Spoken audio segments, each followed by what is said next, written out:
Editors അവറിലേക്ക് സ്വാഗതം. പ്രധാന വാർത്തകൾ. സഹകരണ ബാങ്കുകളോടുള്ള വിവേചനത്തെ ചൊല്ലി കേന്ദ്ര സംസ്ഥാന സർക്കാരുകൾ പോർമുഖത്ത്. റിസർവ് ബാങ്കിന് മുൻപിൽ നാളെ മുഖ്യമന്ത്രി നയിക്കുന്ന സമരം. ഒപ്പം പ്രതിപക്ഷവും സഹകരണ രംഗത്തെ തകർക്കാൻ ഗൂഢനീക്കമെന്ന് പിണറായി. പണവിനിമയ രംഗത്തെ ഊരാക്കുടുക്കിലാക്കി വീണ്ടും സർക്കാരിന്റെ നിയന്ത്രണം. ഒരാഴ്ച മാറിയെടുക്കാവുന്ന തുക 2000 കുറച്ചു. 1000 രൂപ നോട്ട് ഉടനില്ല. കേന്ദ്ര നയം മൂലം പല വിധത്തിൽ മരിച്ചവർ 47. പാർലമെന്റിൽ ഇന്നും ബഹളം. കൊട്ടേഷൻ കേസിൽ CPIM നേതാവ് സക്കീർ ഹുസൈനെ ജയിലിലടച്ചു. റിമാൻഡ് ഡിസംബർ 1 വരെ. നാടകീയമായ കീഴടങ്ങൽ. ഇന്ന് രാവിലെ ജാമ്യഹർജിയെ എതിർത്ത് പോലീസ്. സ്ഥിരം കുറ്റവാളിയായ സക്കീറിനെ പുറത്തുവിട്ടാൽ മുങ്ങും. തെരുവു നായ്ക്കളെ കൊല്ലുന്നവർക്ക് താക്കീതുമായി സുപ്രീം കോടതി. സർക്കാരിന്റെ പണി ഒരു സംഘടനയും ഏറ്റെടുക്കേണ്ട. കോടതിയെ ശരിവെച്ച് നാട്ടുകാരും. ജോസ് മാവേലിയെ കോടതി വിളിപ്പിച്ചു. സിരിജഗൻ കമ്മിറ്റി വിഷയം അന്വേഷിക്കണം. വിശാഖപട്ടണം ടെസ്റ്റിൽ ഇംഗ്ലണ്ടിനെതിരെ ഇന്ത്യ മികച്ച സ്കോറിലേക്ക്. ആദ്യ ദിനം 4-ന് 317. കോഹ്ലിക്ക് 50ാം ടെസ്റ്റിൽ സെഞ്ചുറി. ചേതേശ്വർ പൂജാര സെഞ്ചുറി തികച്ചു. സഹകരണ ബാങ്കുകൾക്കെതിരായ കേന്ദ്ര സർക്കാർ നിലപാടിൽ പ്രതിഷേധിച്ച് മുഖ്യമന്ത്രിയും മന്ത്രിമാരും പ്രതിഷേധത്തിൽ. നാളെ രാവിലെ 10 മണി മുതൽ 5 മണി വരെ തിരുവനന്തപുരത്തെ റിസർവ് ബാങ്ക് ഓഫീസിന് മുൻപിൽ മുഖ്യമന്ത്രിയും മന്ത്രിമാരും സത്യാഗ്രഹമിരിക്കുമെന്ന് പിണറായി വിജയൻ അറിയിച്ചു. സഹകരണ ബാങ്കുകളിൽ കള്ളപ്പണമുണ്ടെന്ന് BJP നേതാക്കൾ പറയുന്നത് വിവരമില്ലായ്മ കൊണ്ടാണെന്ന് മുഖ്യമന്ത്രി പറഞ്ഞു. അസാധുവായ നോട്ടുകൾ സ്വീകരിക്കാനോ മാറ്റി നൽകാനോ കഴിയാതെ വന്നതോടെ സംസ്ഥാനത്തെ സഹകരണ ബാങ്കുകൾ കടുത്ത പ്രതിസന്ധിയിലായിരുന്നു. ഇതേ തുടർന്ന് കഴിഞ്ഞ ഒരാഴ്ചക്കാലമായി നടന്നുവന്ന പ്രക്ഷോഭങ്ങളുടെ തുടർച്ചയായാണ് സംസ്ഥാന സർക്കാർ നേരിട്ട് പ്രക്ഷോഭത്തിന് ഒരുങ്ങുന്നത്. കേന്ദ്ര സർക്കാർ നടപടിയിൽ പ്രതിഷേധിച്ച് നാളെ രാവിലെ 10 മണി മുതൽ 5 മണി വരെ തിരുവനന്തപുരത്തെ റിസർവ് ബാങ്ക് ഓഫീസിന് മുന്നിൽ മുഖ്യമന്ത്രിയും മന്ത്രിമാരും സത്യാഗ്രഹമിരിക്കുമെന്ന് പിണറായി വിജയൻ പറഞ്ഞു. നാളെ കാലത്ത് 10 മണി മുതൽ ഇവിടുത്തെ RBI ഓഫീസിന് മുന്നിൽ ഞങ്ങൾ ഒരു സത്യാഗ്രഹം ഇരിക്കാൻ ഉദ്ദേശിക്കുന്നുണ്ട്. അതെ, ഞാനും മന്ത്രിമാരും. നമ്മുടെ നാട് ശക്തമായി എതിർക്കേണ്ട ഒരു സംഭവമായതുകൊണ്ടാണ് ഇത്തരമൊരു നടപടിക്ക് ഞങ്ങൾ തയ്യാറാകുന്നത്. സഹകരണ ബാങ്കുകളുടെ കാര്യത്തിൽ BJP പറയുന്നത് അസംബന്ധമാണ്. സഹകരണ ബാങ്കുകളിൽ കള്ളപ്പണമുണ്ടെന്ന് പറയുന്നത് BJP നേതാക്കളുടെ വിവരമില്ലായ്മ കൊണ്ടാണെന്നും മുഖ്യമന്ത്രി പ്രതികരിച്ചു. BJPയുടെ നേതാക്കൾ വലിയ വ്യത്യാസമൊന്നുമില്ലാതെ ഒരു കാര്യം പറഞ്ഞുകൊണ്ടേയിരിക്കുന്നുണ്ട്. അവർ പറയുന്നത് സഹകരണ ബാങ്ക് എന്ന് പറയുന്നത് ഒരു കള്ളപ്പണത്തിന്റെ കേന്ദ്രമാണെന്നാണ്. ഇതിൽ പരം ഒരു അസംബന്ധം പറയാനില്ല. കൂടുതൽ നടപടികൾ 21-ന് ചേർന്ന സർവകക്ഷി യോഗത്തിൽ തീരുമാനിക്കുമെന്നും യോഗത്തിലേക്ക് BJP വിളിക്കുമെന്നും മുഖ്യമന്ത്രി അറിയിച്ചു. റിപ്പോർട്ടർ, തിരുവനന്തപുരം. അസാധുവാക്കിയ 1000-ന്റെയും 500-ന്റെയും നോട്ടുകൾ മാറ്റിയെടുക്കുന്നതിന് കൂടുതൽ നിയന്ത്രണങ്ങൾ കേന്ദ്ര സർക്കാർ ഏർപ്പെടുത്തി. പഴയ നോട്ടുകൾ മാറിയെടുക്കുന്നതിന് പ്രഖ്യാപിച്ചിരുന്ന 4500 രൂപ എന്ന പരിധി 2000 കുറച്ചു. എന്നാൽ വിവാഹ ആവശ്യങ്ങൾക്കായി 2.5 ലക്ഷം രൂപ ബാങ്കിൽ നിന്ന് പിൻവലിക്കാൻ കേന്ദ്ര സർക്കാർ അനുമതി നൽകി. കർഷകർക്ക് ആഴ്ചയിൽ 25,000 രൂപ വരെ അക്കൗണ്ടിൽ നിന്ന് പിൻവലിക്കാൻ സർക്കാർ അനുമതി നൽകി. എന്നാൽ പുതിയ 1000 രൂപ നോട്ട് ഉടൻ ഇറക്കില്ലെന്ന് ധനകാര്യമന്ത്രി അരുൺ ജെയ്റ്റ്ലി അറിയിച്ചു. കൂടുതൽ പേർക്ക് ബാങ്കിലെത്തി പണം പിൻവലിക്കാനുള്ള സൗകര്യം ഒരുക്കുന്നതിനായാണ് കേന്ദ്ര സർക്കാർ കൂടുതൽ നിയന്ത്രണങ്ങൾ ഏർപ്പെടുത്തിയതെന്ന് സാമ്പത്തികകാര്യ സെക്രട്ടറി ശക്തികാന്ത ദാസ് അറിയിച്ചു. പഴയ നോട്ടുകൾ മാറ്റിയെടുക്കുന്നതിന് പ്രഖ്യാപിച്ചിരുന്ന 4500 രൂപ എന്ന പരിധി 2000 രൂപയായി കുറച്ചു. ഒരാൾക്ക് ഒരാഴ്ചയിൽ ഒരു തവണ 2000 രൂപ മാത്രമേ ബാങ്കിൽ നേരിട്ട് മാറ്റിവാങ്ങാനാകൂ എന്നും സാമ്പത്തികകാര്യ സെക്രട്ടറി അറിയിച്ചു. To enable larger number of people to get this benefit, it has been decided that with effect from tomorrow, that is 18th of November, the existing limit of 4,500 rupees will be reduced to rupees 2,000. കർഷകർക്ക് ആഴ്ചയിൽ 25,000 രൂപ വരെ അക്കൗണ്ടിൽ നിന്ന് പിൻവലിക്കാം. വിള insurance premium അടയ്ക്കാൻ 15 ദിവസം കൂടി അനുവദിക്കും. കമ്പോള കമ്മിറ്റികളിലുള്ള വ്യാപാരികൾക്ക് ആഴ്ചയിൽ 50,000 രൂപ വരെ പിൻവലിക്കാം. വിവാഹ ആവശ്യങ്ങൾക്കായി 2.5 ലക്ഷം രൂപ ബാങ്കിൽ നിന്ന് പിൻവലിക്കാം. വരൻ, വധു, അവരുടെ അമ്മ, അച്ഛൻ എന്നിവരിൽ ഒരാൾക്കാണ് അക്കൗണ്ടിൽ നിന്ന് 2.5 ലക്ഷം രൂപ പിൻവലിക്കാൻ അനുമതി നൽകിയത്. ഒരു കുടുംബത്തിന് ഒരു തവണ മാത്രമേ ബാങ്ക് മാനേജറുടെ സാക്ഷ്യപത്രത്തോടെ ഇപ്രകാരം തുക പിൻവലിക്കാനാകൂ എന്നും സാമ്പത്തികകാര്യ സെക്രട്ടറി അറിയിച്ചു. For marriage, for wedding ceremonies which are going on, up to 2.5 lakh rupees will be permitted to be drawn from the bank account. Now naturally again these accounts will have to be KYC compliant accounts. സർക്കാർ ജീവനക്കാർക്ക് 10,000 രൂപ പണമായി മുൻകൂർ ശമ്പള ഇനത്തിൽ വാങ്ങാം. ഇത് അവരുടെ നവംബർ മാസത്തിലെ ശമ്പളത്തിൽ കുറയ്ക്കും. ഇതിനിടയിൽ പുതിയ 1000 രൂപ നോട്ട് ഉടനിറക്കില്ലെന്ന് കേന്ദ്ര ധനകാര്യമന്ത്രി അരുൺ ജെയ്റ്റ്ലി അറിയിച്ചു. 22,500 ATMകൾ ഇന്ന് അർദ്ധരാത്രിയോടെ പൂർണ്ണമായും പ്രവർത്തന സജ്ജമാകുമെന്നും ജെയ്റ്റ്ലി വ്യക്തമാക്കി. B Balagopal, reporter, Delhi. ഈ വിഷയത്തിൽ Shri MT Ramesh, Shri CP John, Shri A Vijayaraghavan, Shri KNA Khader എന്നിവർ ചർച്ചയിൽ പങ്കെടുക്കുന്നു. ആദ്യം ശ്രീ MT രമേശ്, കള്ളപ്പണം പിടിക്കാനുള്ള കേന്ദ്ര സർക്കാരിൻ്റെ നടപടി കേരളത്തിൽ സഹകരണ മേഖലയോടുള്ള വൈരനിര്യാതന ബുദ്ധിയോടുകൂടിയുള്ള ഒരു സമീപനമായി മാറുന്നത് എങ്ങനെയാണ്? അത് BJPയുടെ രാഷ്ട്രീയ തീരുമാനമാണോ? ഒരിക്കലുമല്ല. BJP കേരളത്തിലെ സഹകരണ പ്രസ്ഥാനത്തെ തകർക്കണമെന്നോ അതിനെ ദുർബലപ്പെടുത്തണോ ഒന്നും ആഗ്രഹിക്കുന്നില്ല. കാരണം BJP പ്രവർത്തകന്മാർക്ക് പങ്കാളിത്തമുള്ള ധാരാളം സഹകരണ സ്ഥാപനങ്ങൾ കേരളത്തിലുണ്ട്. സഹകരണ മേഖല കൂടുതൽ ശക്തിപ്പെടുത്തണം എന്ന് തന്നെയാണ് BJPയുടെ അഭിപ്രായം. അതുകൊണ്ട് സഹകരണ മേഖലയെ ദുർബലപ്പെടുത്തുന്ന ഒരു കാര്യവുമില്ല. ഇവിടെ വന്നിട്ടുള്ള രണ്ട് കാര്യമാണ്. ഒന്ന്, ഈ പണം മാറ്റുന്നതുമായി ബന്ധപ്പെട്ടുകൊണ്ട് റിസർവ് ബാങ്ക് ഏർപ്പെടുത്തിയിട്ടുള്ള ചില നിയന്ത്രണങ്ങൾ. ആ നിയന്ത്രണത്തിൽ സഹകരണ സ്ഥാപനങ്ങൾ പെടാനുള്ള കാരണമെന്താണ് എന്നുള്ളതിനെക്കുറിച്ച് വ്യക്തമാക്കണം. അത് വ്യക്തമാക്കാൻ ഗവൺമെൻറ്റിന് വ്യക്തമാണ്, റിസർവ് ബാങ്ക് വ്യക്തമാക്കിയിട്ടുണ്ട്. കാരണം റിസർവ് ബാങ്ക് 1000 രൂപയും 500 രൂപയും മാറ്റാൻ വേണ്ടി പറഞ്ഞിട്ടുള്ളത്, അനുവാദം കൊടുത്തിട്ടുള്ളത് റിസർവ് ബാങ്കിന് നിയന്ത്രണമുള്ള പണമിടപാട് സ്ഥാപനങ്ങളെയാണ്. കേരളത്തിലെ ഈ പ്രാഥമിക സഹകരണ സംഘങ്ങൾ റിസർവ് ബാങ്കിൻ്റെ നിയന്ത്രണത്തിലുള്ള പണമിടപാട് സംഘങ്ങളല്ല. ബാങ്കിങ് എന്ന വ്യവസ്ഥയിൽ ഈ പ്രാഥമിക സഹകരണ സംഘങ്ങൾ വരുന്നില്ല. ആകെയുള്ളത് ജില്ലാ ബാങ്കുകളും സംസ്ഥാന സഹകരണ ബാങ്കുമാണ്. ഞാൻ മനസ്സിലാക്കിയിടത്തോളം സംസ്ഥാന സഹകരണ ബാങ്കിന് പണമിടപാടിന് അനുവാദം റിസർവ് ബാങ്ക് കൊടുത്തിട്ടുണ്ട്. അപ്പോൾ പ്രാഥമിക സംഘങ്ങൾക്ക് കൊടുക്കണം എന്നുള്ളതാണ് ഇപ്പോൾ നിലപാട്. പക്ഷേ റിസർവ് ബാങ്കിൻ്റെ ചട്ടമനുസരിച്ച് കൊടുക്കാൻ വേണ്ടി കഴിയില്ല എന്ന് പറഞ്ഞിട്ടുണ്ട്. 2-3 കാര്യങ്ങൾ നമുക്കറിയാം. ഉദാഹരണമായി പ്രാഥമിക സഹകരണ സംഘത്തിൽ ഒരാൾ പണം നിക്ഷേപിക്കാൻ വേണ്ടി പോകുമ്പോൾ 50,000 രൂപ വരെ പണം നിക്ഷേപിക്കണമെങ്കിൽ മറ്റു ബാങ്കുകളിൽ പാൻ കാർഡ് കാണിക്കണം. ഈ ഏതെങ്കിലും പ്രാഥമിക സഹകരണ സംഘത്തിൽ നിങ്ങൾ പാൻ കാർഡ് കാണിക്കുന്നുണ്ടോ? അപ്പോൾ സ്വാഭാവികമായും റിസർവ് ബാങ്ക് ഏർപ്പെടുത്തിയുള്ള നിയന്ത്രണങ്ങളോ ചട്ടങ്ങളോ ബാധകമല്ല. മാത്രമല്ല, നേരത്തെ തന്നെ റിസർവ് ബാങ്ക് കേരളത്തിലെ പ്രാഥമിക സഹകരണ സംഘങ്ങളെ ബാങ്കിങ് രീതിയിൽ പെടുത്തിയിട്ടില്ല എന്നുള്ളത് നമുക്കെല്ലാവർക്കും അറിയുന്നുണ്ട്. അതുകൊണ്ട് അത് സാങ്കേതികമാണ്.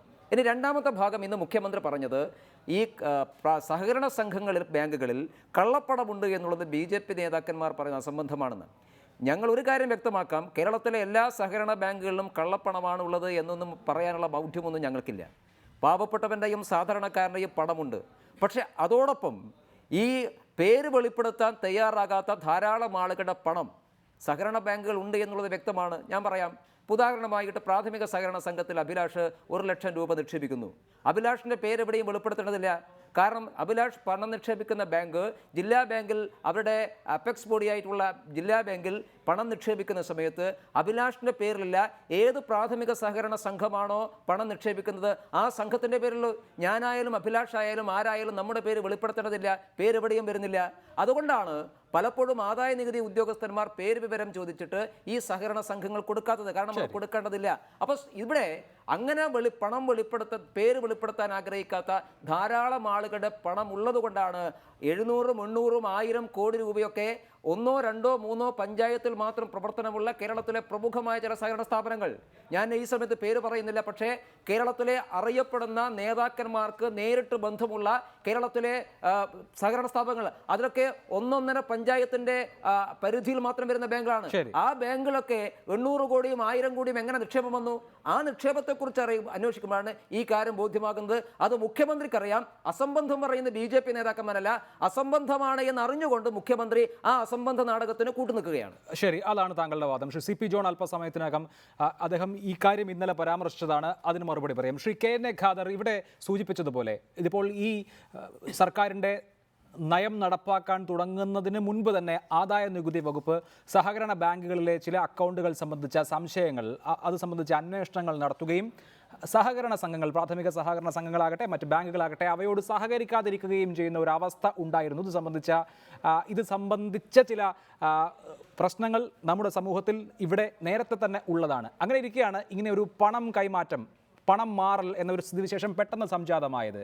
അതുകൊണ്ട് ഇപ്പോൾ ഈ പ്രാഥമിക സഹകരണ സംഘങ്ങൾ വഴി, ജില്ലാ ബാങ്കുകൾ വഴി പണം അങ്ങനെ കൊടുക്കേണ്ടതില്ല എന്നുള്ള ഒരു തീരുമാനമെടുക്കുന്നത് സഹകരണ മേഖലയെ എന്നേക്കുമായി തകർക്കുന്നത് എങ്ങനെയാണ്?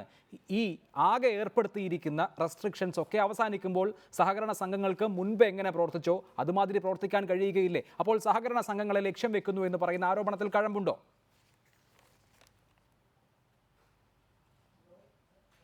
അല്ല, ഇതിൽ ഒരു കാര്യമുള്ളത്, ഈ ആരും തന്നെ ഈ കള്ളപ്പണം പിടിച്ചെടുക്കുന്നതിനോ സമാന്തര സമ്പദ് വ്യവസ്ഥയെ തകർക്കുന്നതിനോ എതിരല്ല എന്ന യാഥാർത്ഥ്യം ആദ്യമേ ഞാൻ വ്യക്തമാക്കിക്കൊള്ളട്ടെ.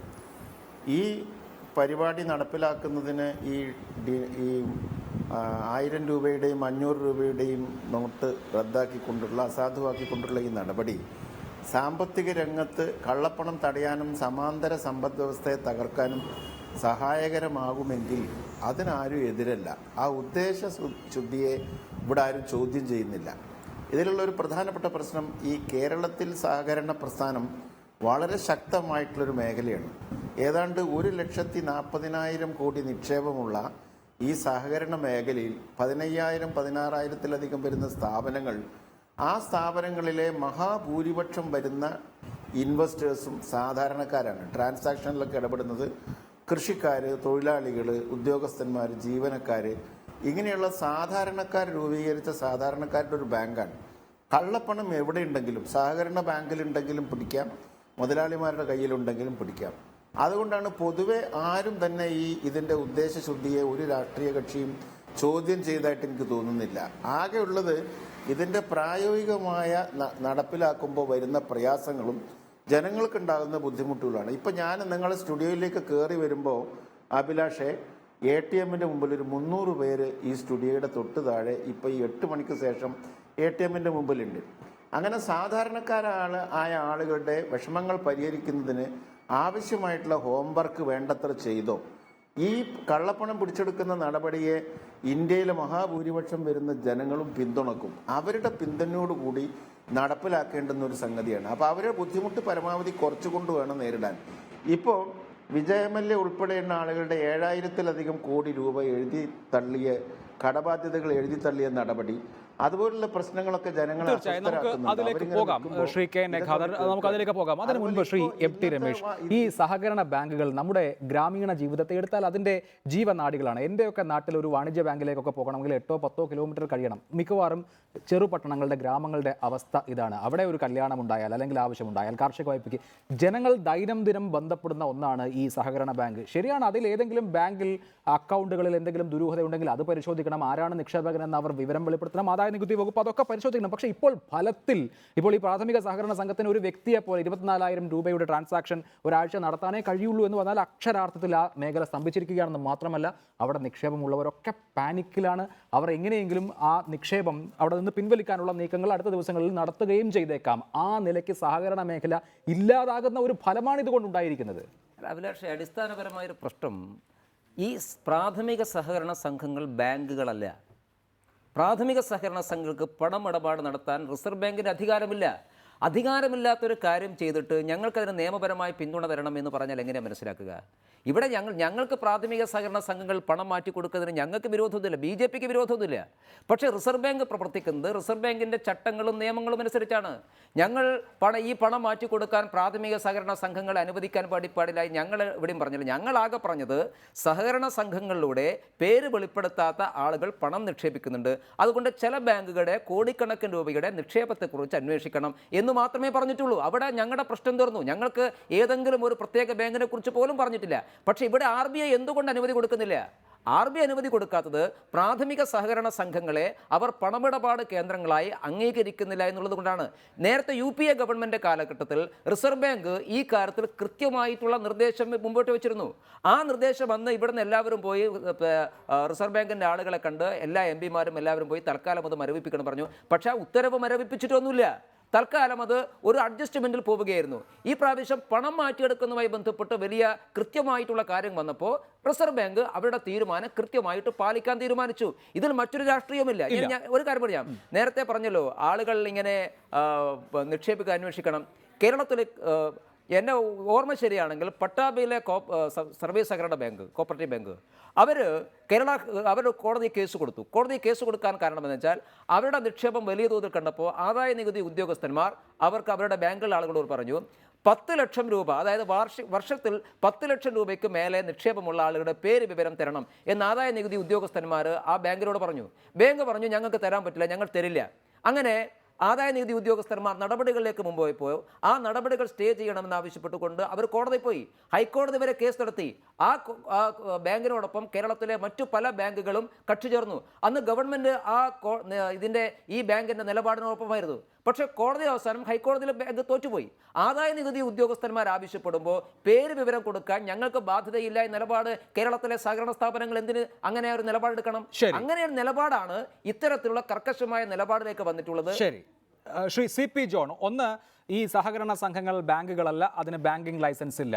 അപ്പോൾ സാങ്കേതികത്വമാണ്, രാഷ്ട്രീയമല്ല RBI ഇങ്ങനെ ഒരു തീരുമാനമെടുക്കുന്നതിന് പിന്നിൽ എന്ന് വിശദീകരിക്കപ്പെടുന്നു. ആ തീരുമാനം RBIയുടെ മാത്രമാണ് താനും. അങ്ങനെ ഇരിക്കെ കേന്ദ്ര സർക്കാരിനോട് ഒരു രാഷ്ട്രീയ സമരം ചെയ്യുന്നതിന്റെ യുക്തി എന്താണ്?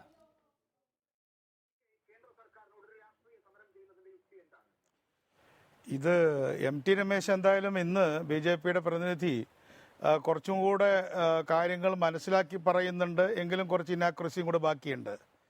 BJPക്കും സംഘങ്ങളുണ്ടെന്നും അവിടെയും നിക്ഷേപമുണ്ടെന്നും അവിടെയും സാധാരണക്കാരുണ്ടെന്നൊക്കെ അദ്ദേഹം മനസ്സിലാക്കി അറ്റ്ലീസ്റ്റ് ഇതിന് ഇന്നലെ വന്ന രാധാകൃഷ്ണനേക്കാളും നല്ലൊരു സ്റ്റാൻഡ് എടുത്തതിന് ഞാൻ സ്വാഗതം ചെയ്യുകയാണ്. നാളെ കുറച്ചുകൂടെ നന്നാവും. കാരണം സഹകരണത്തിനെ സംബന്ധിച്ചിടത്തോളം BJPക്കും RSSനൊക്കെ വ്യക്തമായൊരു നയമുണ്ടെന്നാണ് ഞാൻ മനസ്സിലാക്കിയത്. ഞാൻ തന്നെ പലപ്പോഴും സഹകാർ ഭാരതിയുടെ മീറ്റിങ്ങിന് പോയിട്ടുണ്ട്.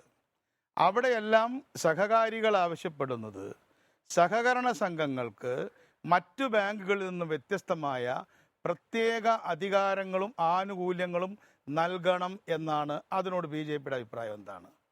ഒരു കാലഘട്ടത്തിൽ സഹകരണ സംഘങ്ങൾക്ക് വസ്തു വാങ്ങിക്കുന്നതിന് രജിസ്ട്രേഷൻ ഫീസ് പോലും ഉണ്ടായിരുന്നില്ല. ഒരുപാട് ആനുകൂല്യങ്ങളും ഇളവുകളും ചെയ്തുകൊണ്ടാണ് നമ്മുടെ സാധാരണ മനുഷ്യർ വൻകിട കുത്തക മുതലാളിമാർ നടത്തിയിട്ടുള്ള ബാങ്കിങ് മേഖലയിലേക്ക് ഇടിച്ചു കയറിയത്. അതുകൊണ്ടാണ് ഇവിടെ ഭൂപരിഷ്കരണത്തിന് ശേഷം ആളുകളുടെ കയ്യിൽ ഭൂമി കിട്ടിയപ്പോൾ ആ ഭൂമിയൊന്നും ജന്മിമാർക്ക് തിരിച്ചു പിടിക്കാൻ പറ്റാഞ്ഞത്. കാരണം ഈ ഭൂമി കിട്ടിയ കൃഷിക്കാർ തന്നെയാണ്, പല പാർട്ടിയിൽപ്പെട്ടവരായിരിക്കും, അവർ തന്നെയാണ് ബാങ്കും നടത്തുന്നത്. അപ്പോൾ പഞ്ചായത്ത് രാജ് എങ്ങനെയാണോ നമ്മുടെ രാജ്യത്തെ നിത്യനിദാന പ്രവൃത്തികളിൽ ജനകീയ സ്ഥാപനമായി പ്രവർത്തിക്കുന്നത്, പഞ്ചായത്ത് രാജിനോളം തന്നെ പ്രാധാന്യമുള്ള മറ്റൊരു പീപ്പിൾസ് ഇൻസ്റ്റിറ്റ്യൂഷനാണ് കോഓപ്പറേറ്റീവ് സൊസൈറ്റി. അതുകൊണ്ടാണ് UPA ഗവൺമെൻറ് കോഓപ്പറേറ്റീവ് സൊസൈറ്റിക്ക് ഭരണഘടനയിൽ തന്നെ ഒരിടം നൽകിയത്. ഇനി സന്നദ്ധ സംഘടനകളുണ്ട്, അതാണ് മൂന്നാമത്തത്. അവർ കോൺസ്റ്റിറ്റ്യൂഷനിലായിട്ടില്ല. അപ്പോൾ ഭരണഘടനാപരമായി നിലനിൽക്കുന്നൊരു സ്ഥാപനമാണ് കോഓപ്പറേറ്റീവ് സൊസൈറ്റി. ആ കോഓപ്പറേറ്റീവ് സൊസൈറ്റി പലതരമുണ്ട്, ബാങ്ക് മാത്രമല്ല.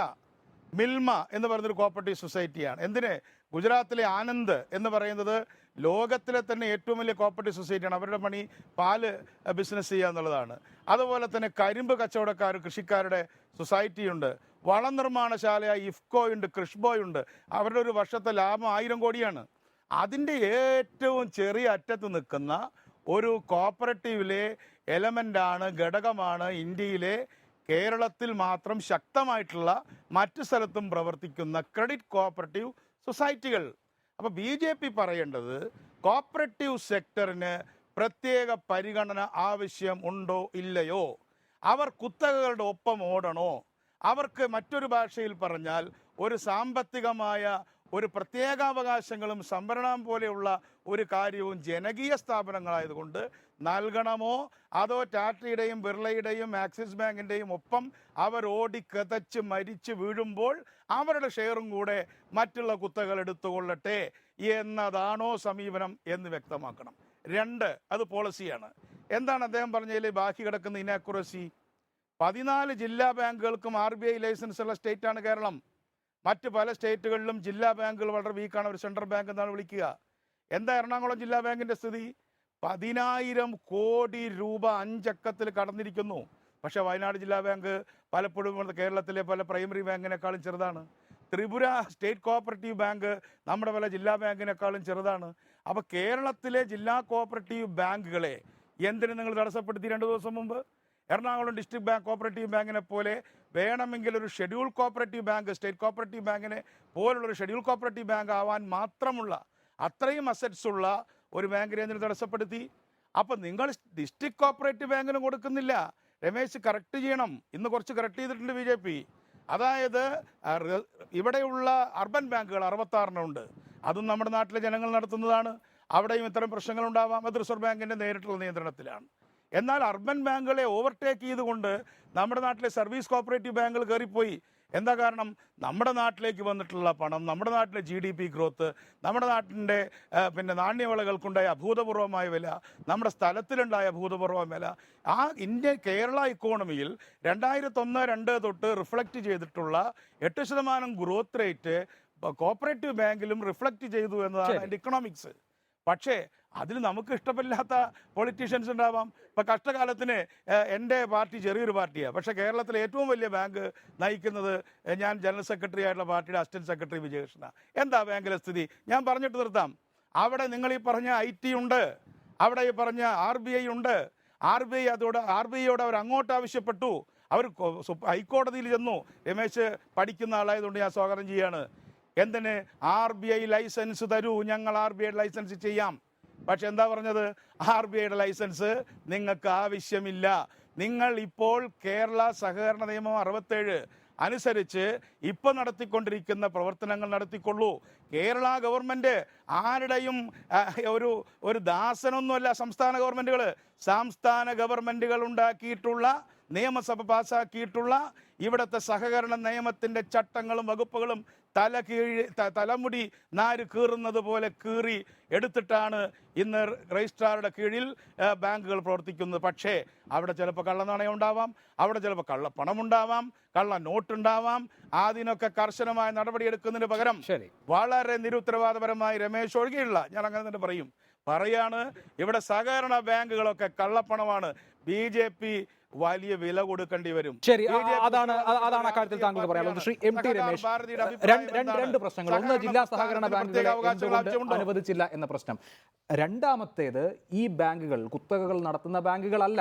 അവ ആ പ്രദേശങ്ങളിലെ ആളുകളുടെ കൂട്ടായ്മയിൽ നിന്നുണ്ടാകുന്ന സ്ഥാപനങ്ങളാണ്. അങ്ങനെയുള്ള സ്ഥാപനങ്ങളെ സംബന്ധിച്ച് ഉറുമ്പരിമണി കൂട്ടിവെച്ചത് മാതിരി സമ്പാദ്യം ഉണ്ടാക്കിയ പ്രസ്ഥാനങ്ങളെ സംബന്ധിച്ച് അവയുടെ അടിത്തറ തന്നെ തകർക്കാൻ പോകുന്ന വിധത്തിലുള്ള ഒന്നായി ഇത് മാറുമ്പോഴാണ് ആശങ്ക. ഇത് കേവലം നോട്ട് മാറ്റി കൊടുക്കാൻ കഴിയുമോ ഇല്ലയോ എന്നുള്ളതിനപ്പുറത്ത് അവയുടെ അടിത്തറ തന്നെ തകർത്ത് കളയുന്ന വിധത്തിലേക്ക് കാര്യങ്ങൾ നീങ്ങുമ്പോഴാണ് ആശങ്ക.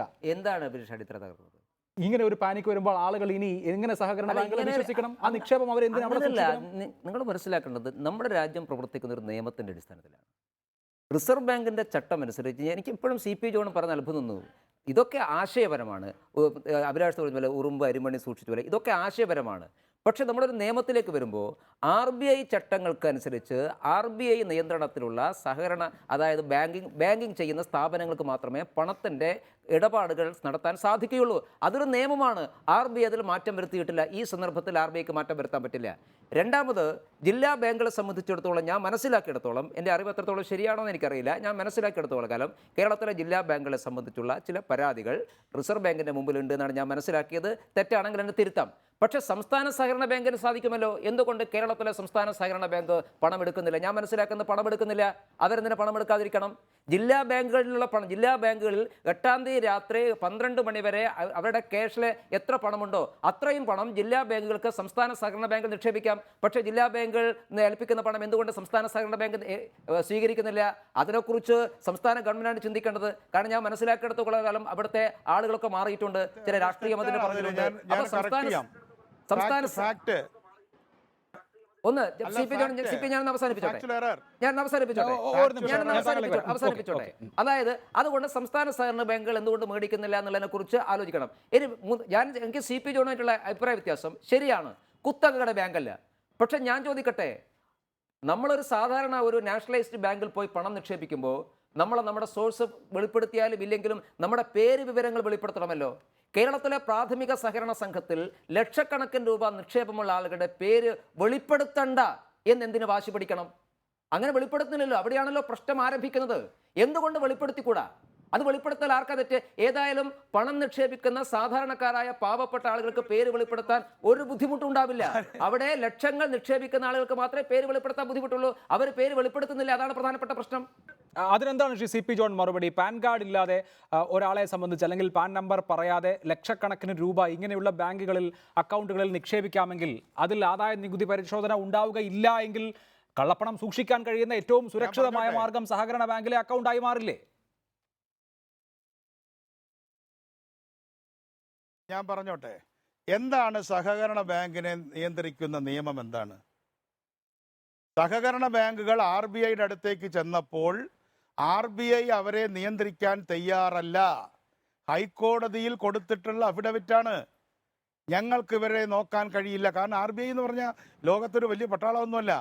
അവർക്ക് കേരളത്തിലെ, ഇന്ത്യയിലെ എല്ലാ പ്രൈമറി കോപ്പറേറ്റീവ് സൊസൈറ്റികളെയും കുലങ്കക്ഷമായി നോക്കാനുള്ള മാൻ പവർ ഇല്ല. അപ്പോൾ കുറേ ഡെലിഗേറ്റ് ചെയ്തിട്ടുണ്ട്. NBFIകൾ, നോൺ ബാങ്കിങ് ഫിനാൻഷ്യൽ കമ്പനികൾ, NBFCs, അവരെയൊക്കെ അടുത്ത കാലത്താണ് RBI അവരുടെ ചട്ടത്തിലേക്ക് കൊണ്ടുവന്നത്. അപ്പോൾ RBIക്ക് തന്നെ, RBI എന്ന് പറഞ്ഞാൽ അങ്ങനെ ഓമിനി പ്രസൻറ്റും ഓമിനി പൊട്ടൻറ്റുമായിട്ടുള്ള ഒരു സ്ഥാപനമാണോ? അപ്പോൾ അവർ കുറേ കാര്യങ്ങൾ സംസ്ഥാന ഗവൺമെൻറ്റുകൾക്ക് വിട്ടുകൊടുത്തിട്ടുണ്ട്. ഇപ്പം മണി ലെൻഡേഴ്സ് ആക്ട് അനുസരിച്ചാണ് കേരളത്തിലെ മണി ലെൻഡേഴ്സ് പ്രവർത്തിക്കുന്നത്. ആ മണി ലെൻഡേഴ്സ് മുഴുവൻ RBIയുടെ കീഴിലാണോ? അപ്പോൾ സംസ്ഥാന ഗവൺമെൻറ്റിൻ്റെ മണി ലെൻഡേഴ്സ് ആക്ട് അനുസരിച്ചും അതുപോലെ തന്നെ കോപ്പറേറ്റീവ് സൊസൈറ്റി ആക്ട് അനുസരിച്ചും പ്രവർത്തിക്കുന്ന സംഘടനകളെ പരിശോധിക്കാൻ ഇവിടെ ഉള്ളത് രജിസ്ട്രാറുണ്ട്, ഓഡിറ്ററുണ്ട്, കൺകറന്റ് ഓഡിറ്ററുണ്ട്. വേണമെങ്കിൽ IT-ക്കാർക്ക് അവരോട് ചോദിച്ചാൽ പെട്ടെന്ന് കിട്ടും. ഇന്ന് രമേശിൻ്റെ അറിവിലേക്ക് ഞാൻ പറയാം, ഇന്ന് വൻകിട ബാങ്കുകൾ എന്ന് പറയുന്നത് 3 ബാങ്കാണ്. 500 കോടിയുടെ മുകളിലേക്ക്, ഞാൻ പ്ലാനിംഗ് ബോർഡ് മെമ്പറായിരിക്കുമ്പോൾ 400 കോടിയുടെ മുകളിലേക്ക് ബാങ്കിനെ വിളിച്ചപ്പോൾ കേരളത്തിൽ വിളിക്കാൻ പറ്റിയത് 10 ബാങ്കാണ്. 500ൻ്റെ മുകളിലേക്ക് നോക്കിയപ്പോൾ 3 ബാങ്കാണ്. Peroorkada cooperative bank, Kozhikode city cooperative bank, Madayi cooperative bank. ഞാൻ രമേശ് പഠിക്കുന്ന ആളായതുകൊണ്ട് പറയുക. ബാക്കി ഒരു 10 ബാങ്കാണ് ഒരു 400നോ 300നോ മുകളിലുള്ളത്. ബാക്കിയുള്ള ബാങ്കുകളൊക്കെ തന്നെ 40, 50, 70, 80 കോടിയാണ്. അവർക്ക് 60ഉം 70ഉം വർഷമായി പ്രവർത്തിക്കുന്ന സർവീസ് കോപ്പറേറ്റീവ് ബാങ്കുകളാണ്. അവർ ബാങ്കിങ് പ്രവർത്തനം മാത്രമല്ല രമേശ് നടത്തിക്കൊണ്ടിരിക്കുന്നത്. അവരെന്തൊക്കെ ചെയ്യുന്നുണ്ട്? പൊടുന്നനെ റബ്ബർ ഷീറ്റിൻ്റെ വില കുറഞ്ഞാൽ അവരാണ് നമ്മുടെ ഫുഡ് സോൾജേഴ്സ്. നാളികേരത്തിൻ്റെ വില കുറഞ്ഞാൽ പച്ചത്തേങ്ങ സംഭരണം, റബ്ബർ ഷീറ്റ് സംഭരണം, അങ്ങനെ കാർഷിക വിഭവങ്ങൾ സംഭരിക്കാനും വിൽക്കാനും വളവും വിഷവും വിൽക്കാനും ഒക്കെയുള്ള നോൺ ബാങ്കിങ് അഗ്രികൾച്ചർ ആക്ടിവിറ്റികൾ നടത്തുന്നവരാണ് പഠിക്കുക. ഇന്ന് കാനറ ബാങ്കിൽ വളം കിട്ടുമോ? അപ്പം അങ്ങനെ നോൺ ബാങ്കിങ് അഗ്രികൾച്ചർ ഫെസിലിറ്റീസും കൂടെ ചെയ്യുന്നത് കൊണ്ടാണ് അതിന് ബാങ്കിങ്ങും നോൺ ബാങ്കിങ്ങുമായിട്ടുള്ള 2 ഇടങ്ങൾ റിസർവ് ബാങ്കിൻ്റെ അനുവാദത്തോടു കൂടെ കൊടുത്തിട്ടുള്ളത്. അതുകൊണ്ടാണ് റിസർവ് ബാങ്ക് പറഞ്ഞത്, നിങ്ങൾ തൽക്കാലം ഞങ്ങളുടെ നിയന്ത്രണത്തിലേക്ക് വരണ്ട. പക്ഷേ ജില്ലാ ബാങ്കുകൾ, അവിടെ കച്ചവടമില്ല, മറ്റു തരത്തിലുള്ള ബിസിനസ് ഇല്ല, മരുന്ന് കച്ചവടം ചെയ്യുന്നില്ല, കുറേ കൂടെ ബാങ്കിങ് ആണ്. പക്ഷേ ഇത്തരത്തിലുള്ള ചെറുകിട സൊസൈറ്റികളുടെ അപ്പെക്സ് ആണ്. അപ്പോൾ അത്തരത്തിലുള്ള ആളുകളുടെ പ്രതിനിധികളാണ് കൈത്തറിയുടെ, കയറിൻ്റെ, ഓട്ട് വ്യവസായത്തിൻ്റെ, അല്ലെങ്കിൽ പട്ടികജാതിക്കാരുടെ, പട്ടികവർഗക്കാരുടെ, ഇവരുടെയൊക്കെ ഒരു ബ്യൂട്ടിഫുൾ കോമ്പിനേഷനാണ് സെൻട്രൽ ബാങ്ക്. അവിടുത്തെ ഡയറക്ടർമാരാരാണ്? ഒരു പാവപ്പെട്ട പാൽ സൊസൈറ്റിയിൽ പാലളക്കുന്ന ഒരു ജീവനക്കാരനും അല്ലെങ്കിൽ അതിൻ്റെ ഡയറക്ടറുമാണ് ഇവിടെ 10,000 കോടി രൂപയുടെ എറണാകുളം ജില്ലാ ബാങ്കിൻ്റെ ഡയറക്ടറായിരിക്കുന്നത്. അവരാണ് ഒരു പാൽ സൊസൈറ്റിയിൽപ്പെട്ട ഉമ്മറാണ് സ്റ്റേറ്റ് കോപ്പറേറ്റീവ് ബാങ്കിൻ്റെ പ്രസിഡൻ്റായത്. അപ്പം അതിൻ്റെ അർത്ഥം ഇതൊരു ജനകീയ ബാങ്കിങ് ആണ്. പക്ഷേ രമേശിൻ്റെ കൺഫ്യൂഷൻ എന്താ? ഇവർ ബാങ്കിങ് മാത്രമാണ് അല്ല, ബാങ്കിങ്ങും നോൺ ബാങ്കിങ്ങും ഉണ്ട്, അഗ്രികൾച്ചർ ആക്ടിവിറ്റി ഉണ്ട്. ഇനി ഇതൊക്കെ ശരിയാണെങ്കിലും വലിയ ബാങ്കുകൾ കൊടുത്തിട്ടുണ്ട്. ഇപ്പം ഞാൻ പറഞ്ഞല്ലോ, എൻ്റെ സ്നേഹിതനും സഹപ്രവർത്തനവുമായിട്ടുള്ള വിജയകൃഷ്ണൻ നടത്തുന്ന ബാങ്കിലാണ്. IT-ക്ക് യാതൊരു തർക്കവുമില്ല, റിസർവ് ബാങ്കിന് യാതൊരു തർക്കവുമില്ല എന്ന് മാത്രമല്ല, അവരെന്നേ കോർ ബാങ്കിങ് നടത്തി 24 ശാഖയിലൂടെയാണ് അവരിപ്പോൾ 900 കോടി എന്ന് പറയുന്നത്. 24 ശാഖയാണ്. അതുപോലെ തന്നെ ഒരു സാധാരണ ഒരു സൊസൈറ്റിക്ക് 1ഓ 2ഓ ശാഖയാണ്. അവിടെയുള്ളത് 40, 50, 60 കോടിയാണ്. അതൊന്നും മഹാത്ഭുതമല്ല. കേരളത്തിന്റെ സാമ്പത്തിക വളർച്ച ഈ കഴിഞ്ഞ 10-12 വർഷമായിട്ട് കുതിച്ചുയർന്നപ്പോൾ അതിന്റെ റിഫ്ലക്ഷനാണ് BJPയുടെ ബാങ്കുകളിലുമുണ്ട്. ഞാൻ ഒരു ബാങ്കിന്റെയും പേരോ നേതാവിൻ്റെയോ പേര് പറയാൻ ആഗ്രഹിക്കുന്നില്ല. അവരും അവരുടേതായ രീതികളിൽ കൊണ്ടുപോകുന്നു. സർസംഘചാലക് നമ്മുടെ സർസംഘചാലകായിരുന്ന സുദർശൻജിയാണ് ഒരു പ്രൈമറി കോപ്പറേറ്റീവ് ബാങ്കിൻ്റെ ശാഖ ഉദ്ഘാടനം ചെയ്തതെന്ന് പറയുമ്പോൾ അവരുടെ സംഘം എത്രമാത്രം പ്രാധാന്യം പ്രൈമറി കോപ്പറേറ്റീവ് സെക്ടറിന് കൊടുത്തു. അവിടെ അദ്ദേഹം നടത്തിയിട്ടുള്ള അന്നത്തെ പ്രസംഗം നിങ്ങൾ എഴുതി വെച്ചിട്ടുണ്ടെങ്കിൽ ഞാൻ വേദി പങ്കിട്ടുള്ള ആളാണ്. നിങ്ങളെടുത്ത് വായിക്കൂ. ഇനിയും സഹകരണ സംഘങ്ങൾക്ക് കൂടുതൽ ആനുകൂല്യങ്ങൾ നൽകണമെന്ന് പറഞ്ഞിട്ടാണ് സുദർശൻജി ഇവിടുന്ന് പോയത്. ഇപ്പൊ അഭിനവ ചില രമേശ് ഒഴികെയുള്ള തന്നെ പറയാം, ഇന്ന് അദ്ദേഹം മാറ്റി പറഞ്ഞതുകൊണ്ട് അവർ പറയാണ് ഈ സർവീസ് കോഓപ്പറേറ്റീവ് ബാങ്കുകളൊക്കെ തകർക്കണം. ഒരു കാര്യം ഞാൻ പറയാം, നിങ്ങളെ വെല്ലുവിളിക്കുന്നു. കേരളത്തിലെ സഹകരണ പ്രസ്ഥാനത്തെ തകർക്കാൻ വന്നാൽ രാഷ്ട്രീയ വ്യത്യാസമില്ലാതെ തെരുവിൽ നിന്ന് ഫൈറ്റ് ചെയ്യേണ്ടി വന്നാൽ ഫൈറ്റ് ചെയ്ത് സഹകരണ മേഖലയെ സംരക്ഷിക്കാനുള്ള തീരുമാനമാണ് ഇന്ന് UDF-ഉം അതുപോലെ തന്നെ LDF-ഉം ഒരുമിച്ചെടുത്തിട്ട് എന്നുകൂടെ പറയാൻ ഞാൻ. ശരി, അതാണ് Shri K N A Khader. അങ്ങനെ ഇപ്പോൾ നമ്മുടെ രാജ്യത്ത് ഈ പുതിയ ക്രമീകരണം വന്നതോടുകൂടി വലിയ തോതിൽ ആശങ്കയുണ്ട്, ജനങ്ങൾക്ക് ബുദ്ധിമുട്ടുണ്ട്. അത് പ്രധാനമന്ത്രി 50 ദിവസത്തേക്കുള്ളൂ, ഒരു നല്ല കാര്യത്തിനാണ് എന്ന് പറഞ്ഞിട്ടുമുണ്ട്. പക്ഷേ ജനങ്ങൾ വളരെയധികം പരിഭ്രാന്തിയിലാണ്. ആ പരിഭ്രാന്തിയെ രാഷ്ട്രീയ പാർട്ടികൾ രാഷ്ട്രീയമായി മുതലെടുക്കുന്നുണ്ടോ? ഇവിടെ നാളെ മുഖ്യമന്ത്രിയുടെയും മന്ത്രിമാരുടെയും നേതൃത്വത്തിൽ സത്യാഗ്രഹം നടക്കുന്നു. 21-ാം തീയതി സർവകക്ഷി യോഗം നടക്കുന്നു. LDF-ഉം UDF-ഉം ഇക്കാര്യത്തിൽ ഒരുമിച്ച് സമരപാതയിലെത്തണമെന്ന് രമേശ് ചെന്നിത്തല പറയുന്നു. അങ്ങനെ LDF-ഉം UDF-ഉം ഒരുമിച്ച് സമരത്തിന് ഇറങ്ങേണ്ട തരത്തിൽ ഉള്ള പ്രശ്നം ഇവിടെ ഉണ്ടോ? ജനങ്ങളുടെ പരിഭ്രാന്തിയെ രാഷ്ട്രീയമായി ഉപയോഗിക്കുകയാണോ നിങ്ങൾ?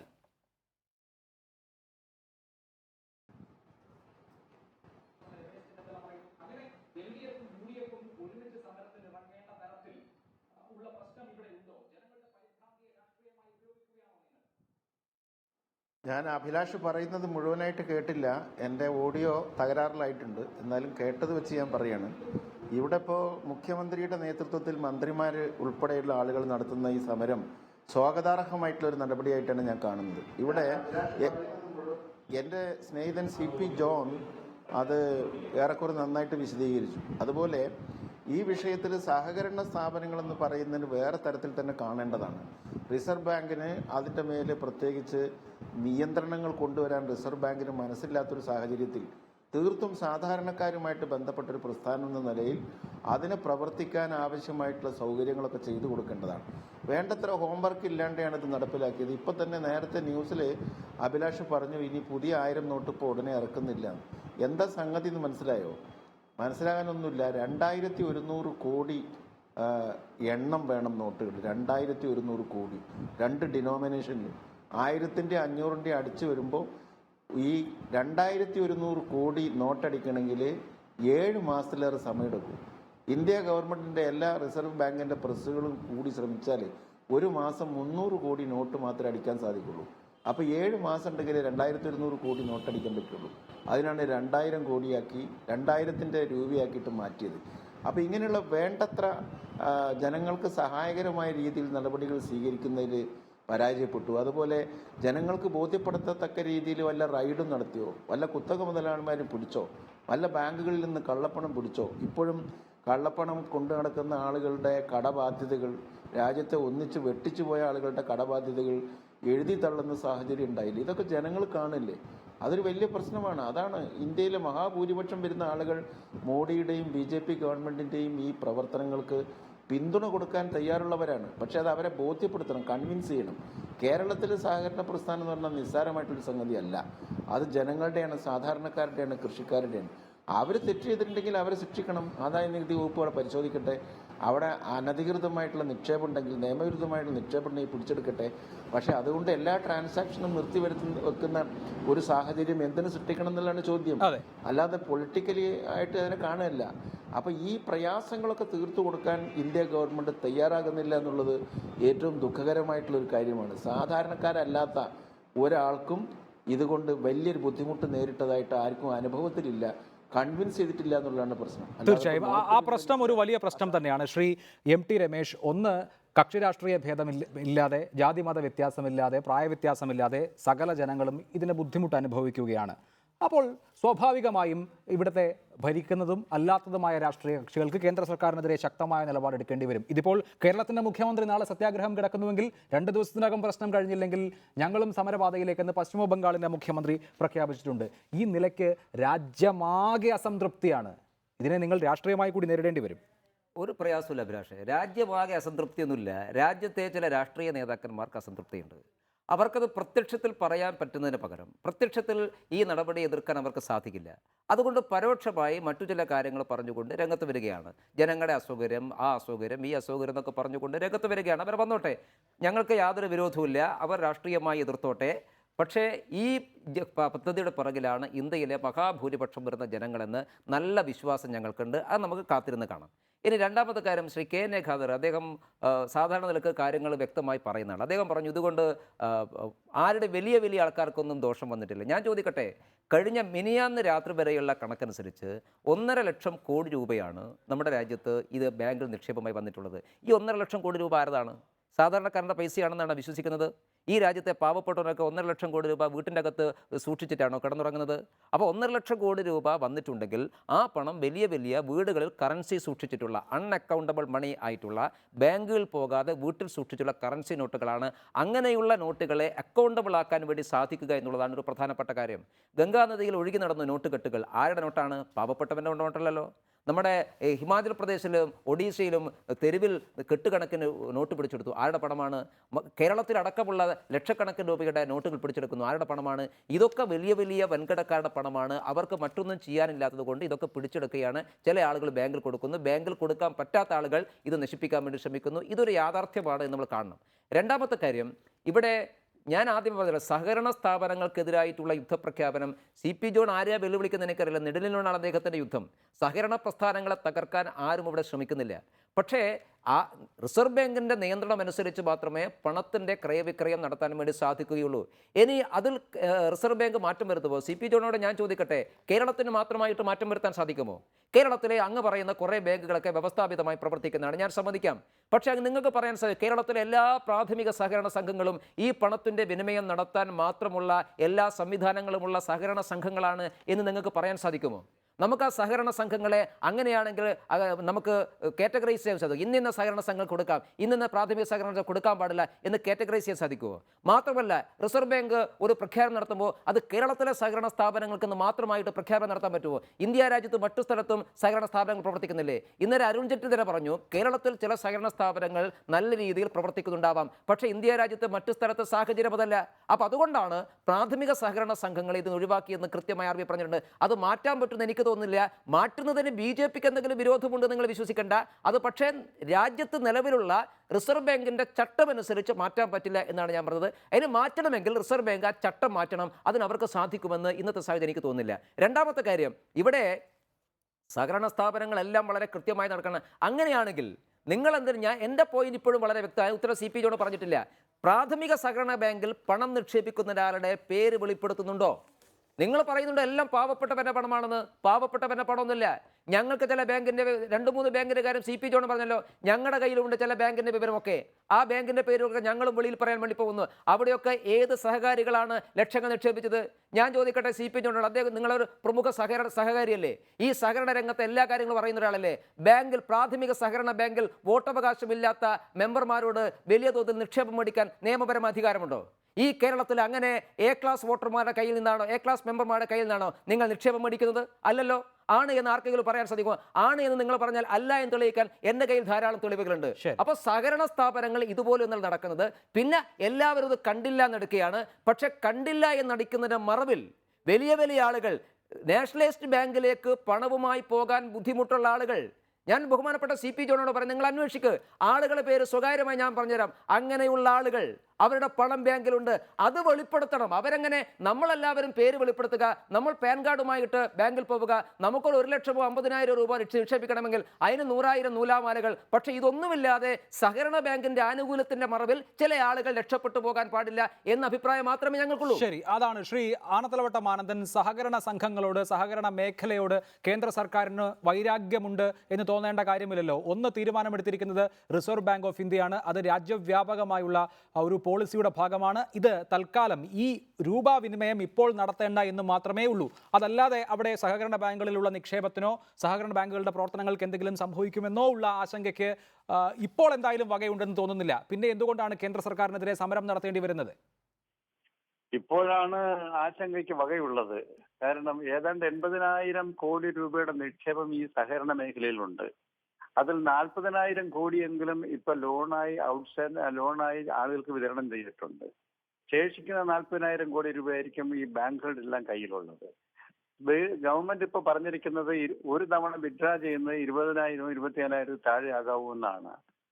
അങ്ങനെ വരുമ്പോൾ ഈ ആളുകളെല്ലാം പരക്കം പാഞ്ഞ് ഈ കാശ് അവരുടെ ആവശ്യത്തിന് പണമെടുക്കാൻ ചെന്നാൽ ഈ കൃഷിക്കാർക്ക് വായ്പ കൊടുത്തിരിക്കുന്ന അല്ലെങ്കിൽ വ്യവസായികർക്ക് വായ്പ കൊടുത്തിരിക്കുന്ന കാശൊന്നും ഉടനെ തിരിച്ചു കിട്ടില്ലല്ലോ.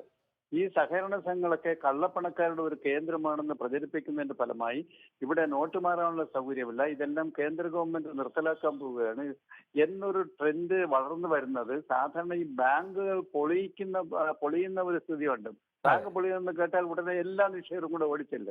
നിക്ഷേപർ എല്ലാവരും കൂടി ഒരു സഹകരണ സംഘത്തിൽ ചെന്നാൽ ഈ നിക്ഷേപകർക്കെല്ലാം കാശെടുത്ത് കൊടുക്കാനൊക്കെ അതിന്റെ പകുതി കാശ് അവർ വേറെ വായ്പ കൊടുത്തിരിക്കുകയല്ലേ.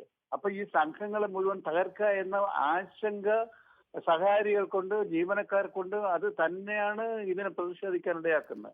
പക്ഷേ ശ്രീ ആനത്തലോട്ടമാണ് ഇപ്പോഴത്തെ സാഹചര്യം എന്താണ്? ഇവിടെ നോട്ടുകളെ സംബന്ധിച്ച് ഒരു ക്രമീകരണം ഉണ്ടാക്കുന്നു. നമ്മുടെ കയ്യിൽ ബാങ്കുകളിൽ നിന്ന് കിട്ടുന്ന അത് നേരിട്ട് കിട്ടുന്ന പണം തന്നെ ഇപ്പോൾ 2000 രൂപയായി പരിമിതപ്പെടുത്താൻ പോവുകയാണ്. ഞാൻ നോട്ട് മാറുന്ന കാര്യമാണ് പറഞ്ഞത്. പക്ഷേ സഹകരണ ബാങ്കുകളെ സംബന്ധിച്ച് മറ്റ് ബാങ്കുകളിൽ ഉള്ളതുപോലെ അക്കൗണ്ട് സംബന്ധിച്ചോ പാൻ വിവരങ്ങൾ സംബന്ധിച്ചോ ഉള്ള വിശദാംശങ്ങൾ കൃത്യമായി കൊടുക്കേണ്ടാത്തത് കൊണ്ട്, അല്ലെങ്കിൽ അങ്ങനെ കറക്റ്റായ ഒരു പരിശോധനാ സംവിധാനം ഇല്ലാത്തതുകൊണ്ട് ധാരാളം പണമുള്ള ഒരാൾക്ക് വേണമെങ്കിൽ കള്ളപ്പണം അല്ലെങ്കിൽ നികുതി കൊടുക്കാത്ത പണം എന്ന് പറയാം. ആ പണമുണ്ടെങ്കിൽ വളരെ അനായാസം അയാൾക്ക് അങ്ങനെ ഒരു ബാങ്കിൽ കൊണ്ട് നിക്ഷേപിക്കാനുള്ള ഒരു സാഹചര്യം ഒഴിവാക്കപ്പെടേണ്ടേ? അതുകൊണ്ട് തൽക്കാലത്തേക്ക് ഏറ്റവും പരമാവധി ഈ ഡിസംബർ 30 വരെയല്ലേ ഉണ്ടാകൂ ഈ നിയന്ത്രണം? ഇല്ലല്ലോ, അതൊക്കെ ഈ പറയുന്നത് ഞാൻ ചോദിച്ചു. ഡിസംബർ 30 വരെ 2 മാസക്കാലം ഈ നിയന്ത്രണം നിലനിൽക്കുമ്പോൾ തന്നെ ഈ 2 മാസം ഈ ഇടപാടുകൾ എങ്ങനെ നടക്കും? ഇന്ന് ആളുകൾ അനുഭവിക്കുന്ന ദുരിതങ്ങൾ നിങ്ങളുടെ ചാനലുകളിൽ തന്നെ ഈ 8 ദിവസമായി നിരന്തരമായി അതിങ്ങനെ പറഞ്ഞിരിക്കില്ലേ. ഓരോ വിഭാഗം തൊഴിലാളിക്ക് വേല ചെയ്തവന് കൂലി കിട്ടാൻ നിവൃത്തിയില്ല, കൃഷിക്കാരൻ അവന്റെ ഉൽപ്പന്നം വിൽക്കാൻ നിവൃത്തിയില്ല, വില വാങ്ങാൻ നിവൃത്തിയില്ല. ഈ ആശുപത്രിയിൽ പോകണവന്, കല്യാണത്തിന്, ഇതിനൊക്കെ കല്യാണം നടത്തുന്നതെല്ലാം കള്ളപ്പണം കൊണ്ട് നടത്തുകയാണെന്നുള്ള ഭാഷ്യം കൊണ്ടുവന്നാൽ ഈ കേരളത്തിലെ ആളുകൾ കള്ളപ്പണം കൊണ്ട് ഇന്നിപ്പോ കർണാടകത്തിൽ നിങ്ങൾ കണ്ടല്ലോ, BJPയുടെ നേതാവ് 500 കോടി രൂപ മുടക്കിയാണ് മോളെ കല്യാണം നടത്തുന്നത്. അങ്ങനെയാണോ കേരളത്തിലെ പാവപ്പെട്ട ഈ സഹകരണ സംഘത്തിൽ കൊണ്ട് 10 സെന്റ് സ്ഥലം വിറ്റ് ആ കാശ് കൊണ്ട് ഡെപ്പോസിറ്റ് ചെയ്തിരിക്കുന്നവൻ അവന്റെ മോളെ കല്യാണം നടത്തുന്നത്? ഈ നോർത്ത് ഇന്ത്യൻ സംസ്ഥാനങ്ങളിലൊക്കെ കള്ളപ്പണക്കാരും കള്ള നോട്ട് കച്ചവടക്കാരും ഒക്കെ നടത്തുന്ന പോലെ കേരളത്തിലെ ആളുകളെ കള്ളപ്പണക്കാരുടെ നിക്ഷേപമാണെന്നും കള്ളനോട്ടുകാരാണെന്നും പറഞ്ഞ് ആക്ഷേപിക്കുകയല്ലേ, അപമാനിക്കുകയല്ലേ? ശരി, അതൊക്കെയാണ്. ഞാൻ ബഹുമാനപ്പെട്ട ആനന്ദനോട് ചോദിച്ചോട്ടെ, ഒരു പ്രാഥമിക സഹകരണ സ്ഥാപനത്തിൽ 10 ലക്ഷം രൂപയുമായിട്ട് ഒരാൾ നിക്ഷേപിക്കാൻ വേണ്ടി പോകുന്നു. അയാളുടെ പേര് വെളിപ്പെടുത്തണമോ വേണ്ടയോ? 50,000 രൂപയുടെ SBI നമ്മൾ പോയാൽ നമ്മൾ പാൻ കാർഡ് കൊടുക്കണം, പേര് വെളിപ്പെടുത്തണം. ഒറ്റ കാര്യം പറഞ്ഞാൽ മതിയല്ലോ. ഈ സഹകരണ സംഘങ്ങളിലെല്ലാം 10 ലക്ഷം രൂപ കൂടുതൽ നിക്ഷേപമുള്ളവരുടെ പേര് സംഘക്കാർ കൊടുക്കണമെന്ന് പറഞ്ഞാൽ കൊടുക്കുന്നില്ലല്ലോ. നിങ്ങൾ കോടതിയിൽ പോയി, നിങ്ങൾ കൊടുക്കുന്നില്ല. പട്ടാമ്പി സർവീസ് സഹകരണ ബാങ്ക് കോടതിയിൽ പോയി. പട്ടാമ്പി സർവീസ് സഹകരണ ബാങ്ക്, അതായത് ഞാൻ പറയട്ടെ, അത് ഇൻകം ടാക്സ് ഉദ്യോഗസ്ഥന്മാര് അവിടെ ഇതിനകത്ത് ഇടുന്നവരെ സംബന്ധിച്ചിടത്തോളം ഇൻകം ടാക്സിന്റെ ഒരു സൗജന്യം കിട്ടുമായിരുന്നു മറ്റുള്ളവരുടെ ഇടുന്നതിനേക്കാൾ. അത് വെട്ടിക്കാൻ വേണ്ടി ആരെങ്കിലും ഇടുന്നെങ്കിൽ അത് കേന്ദ്ര ഗവൺമെന്റ് നിർബന്ധമായി വന്നാൽ കൊടുക്കണം. നിങ്ങൾ കൊടുക്കുന്നില്ല, പാൻ കാർഡ് ആവശ്യമില്ല. കാരണം അല്ല നിങ്ങളെ ബഹുമാനപ്പെട്ട ആനത്തലവട്ടത്തിന് കൃത്യമായിട്ട് കാര്യങ്ങൾ അറിയാം. കാരണം നിങ്ങളൊരു സഹകാരിയാണല്ലോ. ഞാൻ ചോദിക്കട്ടെ, 10 ലക്ഷം രൂപ നിങ്ങൾ ഇടുമ്പോൾ നിങ്ങൾ പ്രാഥമിക സഹകരണ സംഘം അത് ജില്ലാ ബാങ്കിലേക്ക് പോകുമ്പോൾ വ്യക്തിയുടെ പേരിലല്ല, ആ ബാങ്കിന്റെ പേരിലാണ് നിക്ഷേപം. പിന്നെ ആൾക്കാർക്ക് മനസ്സിലാവും, പിന്നെ എങ്ങനെ പേര് വിവരം കിട്ടും?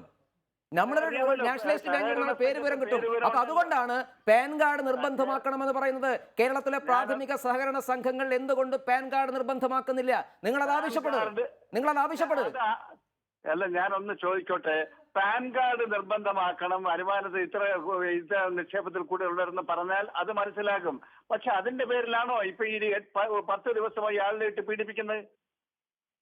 10 ദിവസമായിട്ട് ആളുകൾ പീഡിപ്പിക്കപ്പെടുന്നില്ല. പ്രാഥമിക സഹകരണ സംഘങ്ങളുടെ കാര്യമാണ് നിങ്ങൾ പറയുന്നതെങ്കിൽ അത് പണമിടപാട് സ്ഥാപനങ്ങളല്ലാന്ന് നിങ്ങൾക്കറിയാമല്ലോ. നിങ്ങൾക്ക് അറിയുന്ന കാര്യമാണ്. അത് പണമിടപാട് സ്ഥാപനങ്ങളല്ല. റിസർവ് ബാങ്കിന്റെ നിയന്ത്രണത്തിന് വിധേയമാവുന്ന സംഘങ്ങളല്ല. റിസർവ് ബാങ്കിന്റെ പണം കൈമാറ്റം റിസർവ് ബാങ്കിന്റെ നിയമത്തിന് വിധേയമാവാത്ത ഒരു ഏജൻസി എങ്ങനെയാണ് റിസർവ് ബാങ്ക് ഏൽപ്പിക്കുക? എനിക്ക് മനസ്സിലാവുന്നില്ല. എങ്ങനെ ഏൽപ്പിക്കുക? ജില്ലാ ബാങ്ക് റിസർവ് ബാങ്കിന്റെ നിയന്ത്രണത്തിലുള്ളതല്ലേ? അപ്പൊ എന്തുകൊണ്ടാണ് സംസ്ഥാന സഹകരണ ബാങ്ക് മേടിക്കാത്തത്? അവിടെയാണ് എന്റെ ചോദ്യം. എന്തുകൊണ്ട് സംസ്ഥാന സഹകരണ ബാങ്ക് മേടിക്കുന്നില്ല? എന്തുകൊണ്ട്? ശരി, ജില്ലാ ബാങ്കിന്റെ കാര്യം ഞാൻ സമ്മതിക്കാം. ഞാനൊരു കാര്യം സമ്മതിക്കാം. അങ്ങനെയാണെങ്കിൽ സംസ്ഥാന സഹകരണ ബാങ്ക് എന്തുകൊണ്ട് വാങ്ങിക്കുന്നില്ല? സംസ്ഥാന സഹകരണ ബാങ്കിന് ഈ തർക്കമില്ലല്ലോ. ഈ സംസ്ഥാന സഹകരണ ബാങ്കത്തിന് നിയന്ത്രണമില്ലല്ലോ. റിസർവ് ബാങ്ക് പറഞ്ഞു സംസ്ഥാന സഹകരണ ബാങ്കിന് വാങ്ങിക്കാം. എന്തുകൊണ്ട് കേരളത്തിലെ സംസ്ഥാന സഹകരണ ബാങ്ക് വാങ്ങിക്കുന്നില്ല? നിങ്ങൾ ഒരു കാര്യം കേൾക്ക്, ജില്ലാ ബാങ്കും റിസർവ് ബാങ്ക് നിയന്ത്രണമുള്ളതല്ലേ ജില്ലാ ബാങ്ക്? ആ ജില്ലാ ബാങ്കിൽ എന്തിനാണ് നിയന്ത്രണം കൊണ്ടുവന്നത്? അല്ല, അത് അദ്ദേഹം സമ്മതിച്ചു. ശരി, നമുക്ക് ഒരു കാര്യത്തിൽ സമ്മതിക്കാം, ജില്ലാ ബാങ്കുകൾക്കുള്ള നിയന്ത്രണം. എന്റെ ചോദ്യം, ജില്ലാ ബാങ്കുകൾക്ക് നിയന്ത്രണം, ഞാൻ അങ്ങയുടെ വാദത്തോട് യോജിക്കുന്നു. അങ്ങനെയാണെങ്കിൽ സംസ്ഥാന സഹകരണ ബാങ്കുകൾക്ക് ഈ പ്രശ്നമില്ലല്ലോ, അവർക്ക് നിയന്ത്രണം ഇല്ലല്ലോ, അവരോട് വാങ്ങിക്കോളാൻ പറഞ്ഞിട്ടുണ്ടല്ലോ. എന്തുകൊണ്ട് സംസ്ഥാന സഹകരണ ബാങ്കിൽ നിന്ന് വാങ്ങിക്കുന്നില്ല? സംസ്ഥാന സഹകരണ ബാങ്കിനെ നിയന്ത്രിക്കുന്നത് അങ്ങയുടെ പാർട്ടിയല്ലേ, അങ്ങയുടെ ഗവൺമെന്റ് അല്ലേ? പറയാമായിരുന്നില്ലേ സംസ്ഥാന സഹകരണ ബാങ്കിനോട് നിങ്ങൾ പണം മേടിക്കണമെന്ന്? എന്താ നിങ്ങൾ പറയാത്തത്? നാളെ RBIക്ക് മുമ്പിൽ സമരം നടത്തിയതിന് പകരം മുഖ്യമന്ത്രി ചെയ്യേണ്ടത് സംസ്ഥാന സഹകരണ ബാങ്കിന്റെ ആളുകളെ വിളിച്ചു വരുത്തി പണം മേടിക്കണം അവരോട് പറയല്ലേ വേണ്ടത്? എന്തുകൊണ്ട് പറയുന്നില്ല? എവിടെ നിന്ന് പണം വാങ്ങിക്കണമെന്ന്? എവിടെ നിന്ന് പണം വാങ്ങിക്കണം? സംസ്ഥാന സഹകരണ ബാങ്കിന് തടസ്സമില്ലല്ലോ സർ. ഇവിടെ സഹകരണ മേഖല ഒരു 3 ടയർ സിസ്റ്റം ഉണ്ട്. ആ 3 ടയർ സിസ്റ്റം പ്രൈമറി സംഘങ്ങളുടെ ഡെപ്പോസിറ്റ് അവർ കൊണ്ട് നിക്ഷേപിക്കുന്ന ജില്ലാ ബാങ്കിലാണ്. ജില്ലാ ബാങ്കുകളുടെ ഡെപ്പോസിറ്റ് സ്റ്റേറ്റ് കോപ്പറേറ്റീവ് ബാങ്കിലാണ് നിക്ഷേപിക്കുന്നത്. അങ്ങനെ ഒരു 3 ടയർ സിസ്റ്റം ഈ കേരളത്തിൽ നിലനിൽക്കുന്നുണ്ട്. എന്താ അതിനകത്തുള്ള തകരാറ്? ജില്ലാ സഹകരണ ബാങ്കിലെ പണം, അതായത് ഇത് പ്രഖ്യാപിച്ച 8-ാം തീയതി രാത്രി 12 മണി വരെയുള്ള ജില്ലാ സഹകരണ ബാങ്കിലെ പണം എന്തുകൊണ്ട് സംസ്ഥാന സഹകരണ ബാങ്ക് വാങ്ങിക്കുന്നില്ല? ജില്ലാ സഹകരണ ബാങ്കിന് ഒരു പരാതി ആണല്ലോ, വാങ്ങിക്കുന്നില്ല എന്നാണ് അവരുടെ പരാതി. ഇവിടെ വന്നിരിക്കുന്നത് ജില്ലാ സഹകരണ ബാങ്കിലെ പണം അവിടെ കൊണ്ട് കറൻസി മാറാനും നിക്ഷേപിക്കാനും ഒക്കെ ഉള്ള സൗകര്യം കൊടുക്കുകയും അവിടുത്തെ പണം സ്റ്റേറ്റ് കോപ്പറേറ്റീവ് ബാങ്കിൽ നിക്ഷേപിക്കുകയും ചെയ്യുന്നു. ഇവിടെ പ്രൈമറി സംഘങ്ങളുടെ ആണ് ഇവിടെ ഉയർന്നു വന്നിരിക്കുന്ന പ്രശ്നം. ഈ ഗ്രാമപ്രദേശങ്ങളിലെ കൃഷിക്കാരുടെയും വ്യവസായികളുടെയും തൊഴിൽ സംരംഭകരുടെയും ഒക്കെ നാട്ടിലെ ഒരു കിടാവിളക്കായി പ്രചോദിക്കുന്ന ആ സംഘങ്ങളെ തകർക്കുന്നത് എന്ത് ലക്ഷ്യം വെച്ചുകൊണ്ട്? ശരി, അതുകൊണ്ടാണ് സമരം നടത്തുന്നതും. ശ്രീ MT രമേശ്, പ്രശ്നം എന്താണ്? ജനങ്ങളുടെ ബുദ്ധിമുട്ടാണ്. നമ്മുടെ നാട്ടിൻപുറങ്ങളിൽ നിന്നല്ല, എവിടെയും ഒരു എക്കണോമിക് ആക്ടിവിറ്റി എന്ന് പറയാവുന്ന സംഗതികൾ നടക്കുന്നില്ല. വലിയ ആളുകൾക്ക് പേടിഎമ്മോ ഡെബിറ്റ് കാർഡുകളോ ഉപയോഗിച്ച് ട്രാൻസാക്ഷൻ നടത്താൻ കഴിഞ്ഞേക്കാം. ഒരു സാധാരണക്കാരന്, ഒരു ലോട്ടറി വിൽപ്പനക്കാരന്, ഒരു പഴം കച്ചവടക്കാരന്, ഒരു കൂലിപ്പണിക്കാരന്, ഒരു കടല കച്ചവടക്കാരന് ഒന്നും അവൻ്റെ നിത്യനിദാന ചെലവ് നടത്താൻ കഴിയുന്നവ ഏൺ ചെയ്യാൻ സാധിക്കാത്ത വിധം ഇവിടെ സാമ്പത്തികമായ ആക്ടിവിറ്റി സ്തംഭിച്ചിരിക്കുകയാണ്. അതൊക്കെ ആപേക്ഷികമായിട്ടുള്ള വിലയിരുത്തലാണ്. അങ്ങനെയുള്ള സ്ഥലങ്ങളില്ല എന്നൊന്നും ഞാൻ പറയുന്നില്ല, അല്ലാത്ത സ്ഥലങ്ങളുണ്ട്. കാര്യങ്ങൾ നന്നായി നടക്കുന്ന സ്ഥലങ്ങളുണ്ട്, മെല്ലെ മെല്ലെ കാര്യങ്ങൾ ശരിയായി വരുന്ന സ്ഥലമുണ്ട്. നമ്മളൊരു പരിഷ്കാരത്തിൻ്റെ ഭാഗമാണ്. അപ്പോൾ സ്വാഭാവികമായിട്ടും അതിൻ്റെ ബുദ്ധിമുട്ടുകൾ ഉണ്ടാകുന്ന എല്ലാവർക്കും അറിയാം. ഒരു ബുദ്ധിമുട്ടില്ലാത്ത വളരെ എളുപ്പത്തിൽ നടക്കുന്ന കാര്യമാണെന്ന് ആരെങ്കിലും പറഞ്ഞു? ഈ രാജ്യത്തെ മഹാഭൂരിപക്ഷം ആളുകൾ ഉപയോഗിക്കുന്ന ഒരു മഹാഭൂരിപക്ഷം മാർക്കറ്റിൽ ചെലവഴിക്കപ്പെടുന്ന ഒരു കറൻസി പെട്ടെന്ന് പിൻവലിക്കുന്ന സമയത്ത് സ്വാഭാവികമായിട്ടും അതിൻ്റെ ബുദ്ധിമുട്ടുകൾ ഉണ്ടാകും. ആ ബുദ്ധിമുട്ടുകൾ ഘട്ടം ഘട്ടമായിട്ട് പരിഹരിച്ചു വരികയാണ്. അത് അതിൻ്റെ സമയമെടുക്കും. ആ സമയത്ത് എടുക്കുമെന്ന് എല്ലാവർക്കും അറിയാം. പ്രധാനമന്ത്രി തന്നെ ആദ്യം പറഞ്ഞതിന് സമയമെടുക്കും. ഓരോ ഘട്ടമായി പരിഹരിച്ചു വരികയാണ്. അത് പരിഹരിക്കാൻ സാധിക്കും. ഈ ഡിസംബർ മാസം 30 വരെ ഒരാളുടെ പണവും നഷ്ടപ്പെടില്ല എന്ന് കൃത്യമായിട്ട് പറഞ്ഞു. പക്ഷേ അതിനിടയിൽ വരുന്ന ബുദ്ധിമുട്ടുകളുണ്ട്, അത് പരിഹരിച്ചു കൊണ്ടുപോകണം. അതുകൊണ്ട് ആകെ സാമ്പത്തികമായിട്ട് അരാജകത്വമാണ് എന്നൊക്കെ പറയാം. പക്ഷേ ഈ രാജ്യത്തിലെ ഭൂരിപക്ഷം വരുന്ന ജനങ്ങൾ, നമ്മൾ ജനങ്ങളുടെ പ്രതികരണം കൂടി നോക്ക്. ജനങ്ങളുടെ പ്രതികരണം എന്താ? കഷ്ടപ്പാട് സഹിക്കുമ്പോഴും അതിനോട് ഒട്ടി നിൽക്കാൻ ആളുകൾ തയ്യാറാണ്. കാരണം അവർക്ക് താൽക്കാലികമായിട്ടുള്ള കഷ്ടപ്പാടുകൾ സഹിച്ചാലും ഇതിൻ്റെ ആത്യന്തികമായ ഫലം അവർക്കാണ്. സാധനങ്ങളുടെ വില കുറയുന്നു, ഭൂമിക്ക് വില കുറയുന്നു, അവർക്ക് എല്ലാ കാര്യങ്ങളും ചെയ്യാൻ സാധിക്കുന്നു, ഒരു വീട് വെക്കാൻ സാധിക്കും, ഒരു കെട്ടിടം ഉണ്ടാക്കാൻ സാധിക്കും. ഇതൊക്കെ കഴിയുന്ന രീതിയിൽ മാർക്കറ്റിലെ ഈ അൺഅക്കൗണ്ടബിൾ മണിയുടെ വ്യാപനം കുറയുന്നു. കറൻസി നോട്ടുകൾ വീട്ടിൽ സൂക്ഷിച്ചുകൊണ്ട് അതിൻ്റെ ബലത്തിൽ മാർക്കറ്റിൽ ഇടപെടുന്ന വൻകിട ആളുകൾക്ക് സാധിക്കാതെ വരുന്നു. അപ്പോൾ പാവപ്പെട്ടവന് കുറച്ചുകൂടി നല്ല സാഹചര്യം ഉണ്ടാകുന്നു. ആ നല്ല സാഹചര്യത്തിൽ വേണ്ട കഷ്ടപ്പാട് സഹിക്കാൻ തയ്യാറാണ്. ഇപ്പം ഇണ്ടാതിരിക്കുന്ന വൻകിട ലോബികൾക്കാണ് നഷ്ടം, അവർക്കാണ് നഷ്ടം. അവരുടെ നഷ്ടം വരാൻ വേണ്ടി പോകുന്നേ ഉള്ളൂ. അങ്ങനെയാണോ ശ്രീ KN ഖാദർ? ജനങ്ങൾക്ക് ബുദ്ധിമുട്ടില്ല എന്ന വാദത്തോട് താങ്കൾ യോജിക്കുമോ? രണ്ടാമത്തെ കാര്യം എനിക്ക് ചോദിക്കാനുള്ളത്, ഈ പദ്ധതി വന്ന് 4 ദിവസത്തിനകം തന്നെ 3 ലക്ഷം കോടി രൂപയുടെ നിക്ഷേപം അധികമായി നമ്മുടെ ബാങ്കുകളിൽ ഉണ്ടായിരിക്കുന്നു. അതായത് പണം മുഴുവൻ അക്കൗണ്ടഡ് ആവുകയാണ് എന്ന പ്രശ്നമുണ്ട്. അതായത് 10 ലക്ഷം കോടിയിലധികം പുതിയ നിക്ഷേപം ബാങ്കുകളിലേക്ക് വരികയാണ്. കൂടുതൽ സുതാര്യമാക്കുമല്ലോ. അതുകൊണ്ട് ദീർഘകാലാടിസ്ഥാനത്തിൽ ഗുണവും ഉണ്ടാവുകയില്ലേ? ജനങ്ങൾക്ക് ബുദ്ധിമുട്ടുണ്ട്, വളരെ വളരെ വളരെ വലിയ ബുദ്ധിമുട്ടുണ്ട്. ആ ബുദ്ധിമുട്ടിന്റെ ഘട്ടം ദിവസങ്ങൾ കഴിയുന്നതോടുകൂടി അവസാനിക്കില്ലേ? അഭിലാഷ്, ഇതിൽ മനസ്സിലാക്കേണ്ട ഒരു സംഗതി, ഏത് സംഗതി ഇംപ്ലിമെന്റ് ചെയ്യുമ്പോഴും, ഏത് പരിഷ്കാരം ഇംപ്ലിമെന്റ് ചെയ്യുമ്പോഴും അതിന് 2 വശങ്ങളുണ്ടാവും. അതില്ലെന്ന് ഞാൻ പറയുന്നില്ല. 3 ലക്ഷം കോടി രൂപ കള്ളപ്പണമായിട്ടുള്ളത് ഗവൺമെന്റിലേക്ക് ചെന്നു എങ്കിൽ അത് നല്ല കാര്യം, ചെല്ലില്ല എന്ന് ഞാൻ പറയുന്നില്ല. അതേസമയം ഇപ്പൊ സഹകരണ ബാങ്കുകളെ കുറിച്ച് ഇപ്പൊ രമേശും ആനത്തലവട്ടം ആനന്ദനും തമ്മിൽ നടന്ന ഒരു തർക്കമുണ്ടല്ലോ. ആ തർക്കത്തിൽ നമുക്ക് പറയാം, ഈ വ്യവസ്ഥകളൊക്കെ, പുതിയ വ്യവസ്ഥകൾ സഹകരണ ബാങ്കുകൾക്ക് കൽപ്പിച്ചു കൊടുക്കായിരുന്നു. സഹകരണ ബാങ്കുകൾ എന്താണ് പേര് വെളിപ്പെടുത്താത്തത് ചോദിക്കും. പേര് വെളിപ്പെടുത്തല്ല, പേര് നമ്മൾ വാങ്ങണം.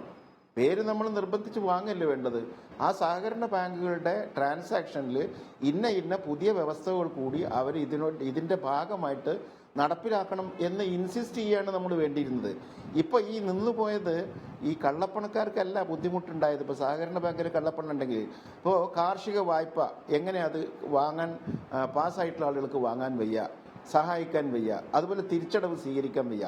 ഞാൻ പറയുന്നത് എന്താ വെച്ചാൽ ഇപ്പോൾ ഒരു ഉത്സവം നടക്കുമ്പോൾ അമ്പലപ്പറമ്പിൽ മുച്ചിട്ട് കളിക്കാർ വരും. അത് അമ്പല കമ്മിറ്റി ക്ഷണിച്ചിട്ട് വരുന്നതല്ല. അതിൻ്റെ ഫലം അത് തടയാൻ വേണ്ടി ഉത്സവം പൂർണ്ണമായിട്ട് നിർത്തിവെക്കുകയല്ല ചെയ്യുക. ഉത്സവപ്പറമ്പിൽ മുച്ചിട്ട് കളിക്കാരൻ വരുന്ന അമ്പല കമ്മിറ്റിക്കാരൻ ക്ഷണിച്ചിട്ടല്ല. അത് അവിടെ മുച്ചിട്ട് കളി വരും എന്നുള്ളത് കൊണ്ട് ഉത്സവം പൂർണ്ണമായിട്ട് നിർത്തിവെക്കുമോ? മുച്ചിട്ട് കളിക്കാരെ അറസ്റ്റ് ചെയ്യണം. അതുപോലുള്ള ആളുകൾ ബാങ്കിങ് ട്രാൻസാക്ഷനിലും ആരെങ്കിലും ഇടപെടുന്നുണ്ടെങ്കിൽ അവരെ അറസ്റ്റ് ചെയ്യണം. ഇതൊരു വലിയ ജനകീയ പ്രശ്നമാണ്. ആ വശം കാണാതെ പോകരുതെന്നേ പറയുന്നുള്ളൂ. കള്ളപ്പണം തടയട്ടെ, എല്ലാ കോർപ്പറേറ്റുകളെയും പിടിക്കട്ടെ, അനധികൃത സ്വത്തുകൾ വെളിപ്പെടുത്തട്ടെ. 500 കോടിയുടെ കല്യാണത്തിന്റെ കാര്യം നേരത്തോടെ പറഞ്ഞു. കേരളത്തിലെ മൊത്തം ജനതയ്ക്ക് കല്യാണം നടത്താൻ 500 കോടി മതി. അതൊരൊറ്റ ആളാണ് ഇപ്പോൾ നടത്തിയിട്ടുള്ളത്. ഇതൊക്കെ ആളുകൾ കാണില്ലേ? അപ്പോൾ ഇത് സുതാര്യമായ രീതിയിൽ ആളുകൾക്ക് ബുദ്ധിമുട്ടില്ലാത്ത രീതിയിൽ ഇംപ്ലിമെന്റ് ചെയ്യണമെന്നാണ് നമ്മൾ പറയുന്നത്. അല്ലാണ്ട് ആളുകൾക്ക് ബുദ്ധിമുട്ടില്ലാതെ ഇംപ്ലിമെന്റ് ചെയ്യണമെന്നേ രമേശ് പറയുന്നുള്ളൂ.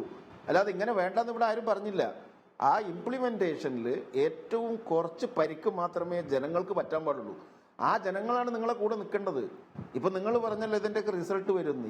ഇത് ഇരിക്കുന്ന കൊമ്പ് BJP മുറിച്ച പോലെയാണ് സംഭവിക്കാൻ പോകുന്നതെന്ന് മനസ്സിലായിക്കോ. അല്ലാതെ ഇത് ഇരിക്കുന്ന കൊമ്പ് മുറിഞ്ഞിട്ടുണ്ട്. ഞങ്ങൾ ഇരിക്കുന്ന കൊമ്പും ജനമിരിക്കുന്ന കൊമ്പുമല്ല, ചില ആളുകൾ ഇരിക്കുന്ന കൊമ്പ് മുറിഞ്ഞിട്ടുണ്ട്. പിന്നെ ഞാനൊന്ന് പറയാം, ഒരു ഉത്സവപ്പറമ്പിൽ മുച്ചീട്ട് കളിക്കാർ വന്നാൽ ഉത്സവം അവസാനിപ്പിക്കേണ്ട ആവശ്യമില്ല. പക്ഷേ ഉത്സവപ്പറമ്പിൽ കലാപം ഉണ്ടാക്കുന്ന മുച്ചീട്ട് കളിക്കാരെ ആ ഉത്സവപ്പറമ്പിൽ നിന്ന് പുറത്താക്കാൻ ഒരു 10 മിനിറ്റ് ചിലപ്പോൾ ഉത്സവം ഒന്ന് നിർത്തിവെക്കേണ്ടി വന്നാൽ അതൊരു കുഴപ്പമൊന്നുമില്ല. ഉത്സവ നിർബാധം പിന്നെയും നടന്നുകൊള്ളും. അത് മാത്രമേ ഇപ്പം നടക്കുന്നുള്ളൂ. ഡിസംബർ 30 കഴിഞ്ഞാൽ ഒരു പ്രയാസമില്ലാതെ എല്ലാ സഹകരണ സ്ഥാപനങ്ങൾക്കും നിർബാധം കേരളത്തിൽ പ്രവർത്തിക്കാം. ശരി, അതാണ് നമ്മൾ കാത്തിരിക്കുന്നത്. ഈ ഘട്ടം കഴിഞ്ഞാൽ സഹകരണ മേഖലയ്ക്ക് പ്രവർത്തിക്കാൻ എന്തെങ്കിലും തടസ്സമുണ്ടാകുമോ എന്ന് കാത്തിരിക്കണം. എന്തായാലും നാളെ സമരത്തിന്റെ ദിവസവുമാണ്. വളരെ നന്ദി Shri MT Ramesh, CP John, Shri Anathalavattom Anandan, Shri KN Khader ചർച്ചയിൽ പങ്കെടുത്തതിന്.